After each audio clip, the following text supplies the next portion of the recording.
یہ آپ اس کو کس طرح سے دیکھتے ہیں؟ کیونکہ میں بھارتی میڈیا کو دیکھ رہا تھا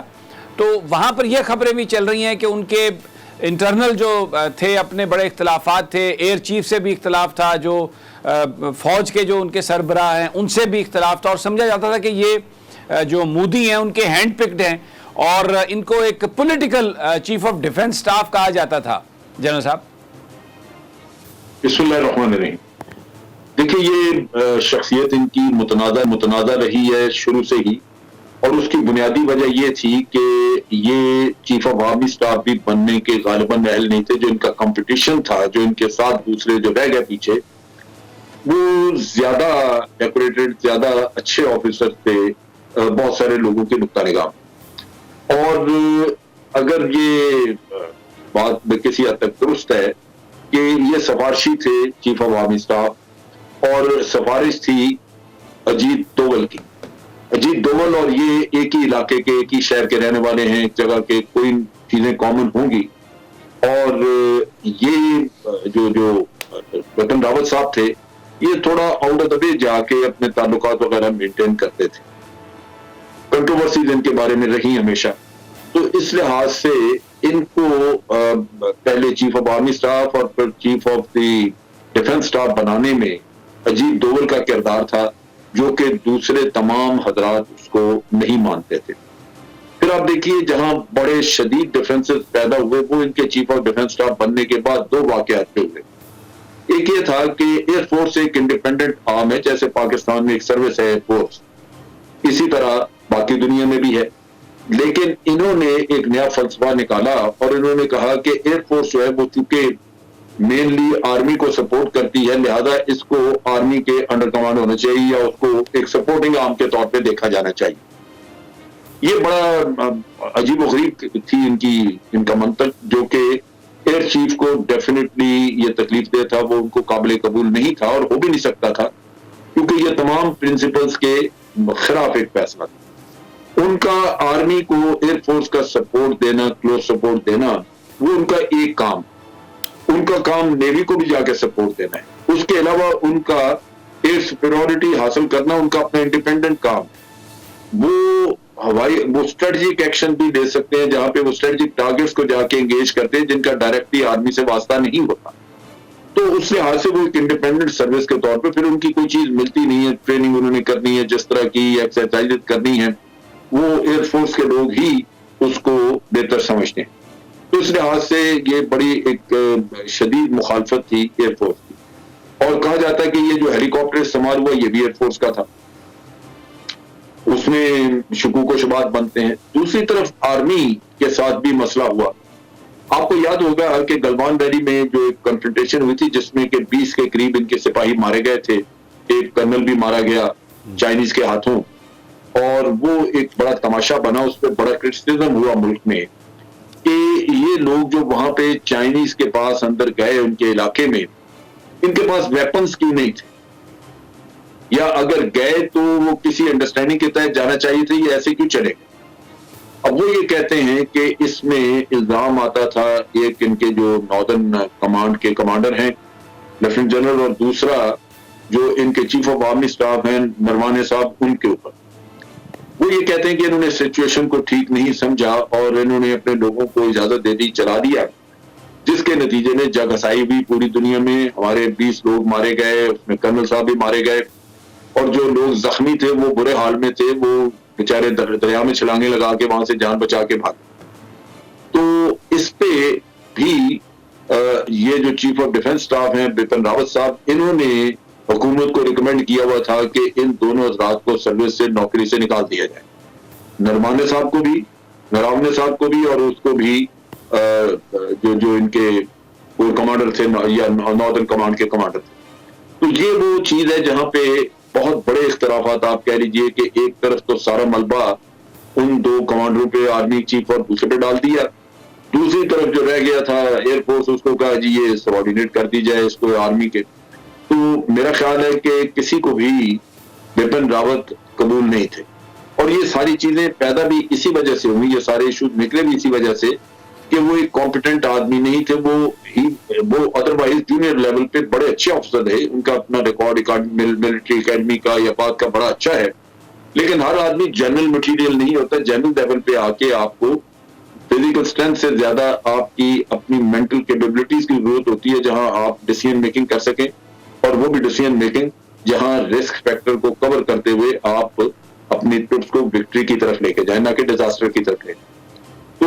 ان کیپیبلٹیز میں وہ لازماً اس سہل نہیں تھے کہ ان کو اتنا بڑا رتبہ دیا جاتا. اچھا جنرل صاحب, پاکستان کے ساتھ جو سرجیکل سٹرائکس کا ایک ڈرامہ رچایا جاتا تھا, ایک جھوٹ بولا جاتا تھا بھارت کی طرف سے اپنے فوجیوں کا شاید ان کو مورال بوسٹ کرنے کے لیے یا اپنی عوام کو دھوکہ دینے کے لیے, یہ بتانے کے لیے کہ ہم نے پاکستان کو کوئی نقصان پہنچایا, حالانکہ کوئی اس کا وہ ثبوت بھی نہیں ہوتا تھا, سب کچھ جھوٹ پر مبنی تھا. اس میں بھی جو بپن راوت تھے, وہ ان کا جو کردار تھا وہ ایک بہت مرکزی تھا. دیکھیں وہ یوں تھا کہ یہ جھوٹ بولنا جو ہے یہ در حقیقت یہ ریکوائرمنٹ تھی مودی کی اپنی پولیٹیکل آپ کہہ لیجئے کہ کیریئر کو بچانے کے لیے, کیونکہ مودی نے اپنا سارا پولیٹیکل کیریئر جو وہ بلڈ کیا تھا اینٹی پاکستان نیریٹوز کے اوپر اور مسلمانوں کے خلاف, کہ یہ یہاں پہ ہندوتوا جیسے آپ دیکھتے ہیں اس کے اوپر. اب جو پاکستان کے خلاف ان کا تھا وہ یہ تھا کہ الیکشن سے پہلے بھی مودی نے بار بار یہ کہا تھا کہ یہ کانگریس کا جو ڈیلنگز ہیں پاکستان کے ساتھ وہ بڑی نرم ہے, اور جب میں حکومت میں آؤں گا تو میں پاکستان کو اسی زبان میں جواب دوں گا جو وہ سمجھتے. اب یہ وہ چیز تھی جو کہ عوام کے اندر ایک توقعات پیدا کر دیتی ہے, جیسے ابھی پوری کا واقعہ ہوا یا پٹھان کوٹ کا واقعہ ہوا, تو ان کی پبلک کی طرف سے بے پناہ پریشر تھا کہ یہ کام اگر پاکستان نے کیا جو بھارت کہہ رہا ہے کہ پاکستان نے کرایا ہے, ناٹ ریئلائزنگ کہ یہ فالس فلیگ آپریشن تھے. اب وہ پاکستان پہ الزام لگا کے تو پھنس گئے کہ بھی پاکستان نے اگر کیا تو پھر آپ نے پاکستان کے خلاف کیا کیا. اب یہ وہ چیز تھی جس پہ آ کے پھر جھوٹ کہانی بنانے کا ان کو ضرورت پڑی, جس میں بپن راوت سے زیادہ کوئی ان کو سوٹ نہیں کرتا تھا, کیونکہ وہ ان کی پولیٹیکل خواہشات کے مطابق کام کر رہا تھا. یہی وجہ تھی کہ اس کو بنایا گیا, اس کی جو پروموشن سی ڈی ایس کے لیے کی گئی وہ اسی وجہ سے کہ چیف آف آرمی اسٹاف کی حیثیت سے ان کے یہ سارے جعلی کام جو تھے جو اس کا مودی کا پولیٹیکل کیریئر بچانے کے لیے کیے گئے, اس میں یہ پوری طرح شریک تھے اور انہوں نے یہ کام کروایا. تو یہ ایک نیکسس کہہ لیجئے کہ ملٹری لیڈرشپ اور پولیٹیکل لیڈرشپ کا نیکسس تھا, جہاں ملٹری لیڈرشپ اپنی پروموشن اپنی ترقی کے لیے فائدہ اٹھا رہی تھی اور پولیٹیکل لیڈر اپنے پولیٹیکل کیریئر کو بچانے کے لیے فائدہ اٹھا رہے تھے. تو دونوں سائڈز مل کے یہ جھوٹ کو پروموٹ کر رہی تھی. نقصان ہوا اس میں بھارت کے عوام کا جو مکمل طور پہ سر سے لے کے پاؤں تک بے وقوف بنا دیا گیا. اچھا جنرل صاحب, اب یہ فارغ ہو گئے ہیں, اب ظاہر ہے اب یہ ان کی ہلاکت ہو گئی ہے, اس جگہ پر کوئی نیا بندہ آئے گا. جو مودی کی پالیسیز ہیں, اجیت دوول کی جو پالیسیز ہیں جس میں کشمیر ہے, ہمسایوں کے ساتھ ایک ہاسٹیلٹی ہے, اس کے لیے ڈیفینیٹلی پھر ان کو ویسا ہی بندہ چاہیے ہوگا جیسا بپن راوت ان کے لیے کام کر رہا تھا. تو آپ سمجھتے ہیں کہ بالکل ایسا کوئی ریپلیسمنٹ اویلیبل ہوگا؟ دیکھیں, جب بھی آپ میرٹ سے ہٹ کے کسی کو پروموٹ کریں گے یا لے کے آئیں گے تو وہ بھی دل سے جان رہا ہوتا ہے اندر سے کہ یہ اس کے ساتھ ایک مہربانی کی گئی ہے, فیور کی گئی ہے, اور وہ شاید بعد میں بہت اچھا ڈیلیور بھی نہ کر سکے. کرنا ہی اپنے لیے عافیت سمجھے گا اور سمجھے گا کہ یہ اس کی بقا کا رستہ یہی ہے کہ وہ ان کے ساتھ تعاون کرے. لہذا یہ چیزیں جو ہیں یہ پروموٹ کرنے سے یا اپوائنٹ کرنے سے پہلے دیکھ لی جائیں گی. یہ ایسے نہیں ہوگا کہ کوئی بڑا آؤٹ اسپوکن اور بڑا اپ رائٹ قسم کا آدمی وہ سوٹ ہی نہیں کرتا آپ کو تو آپ اس کو پروموٹ کر کے اس کے بعد اس کو منت سماجت کریں گے یہ کرو, وہ نہیں کرے.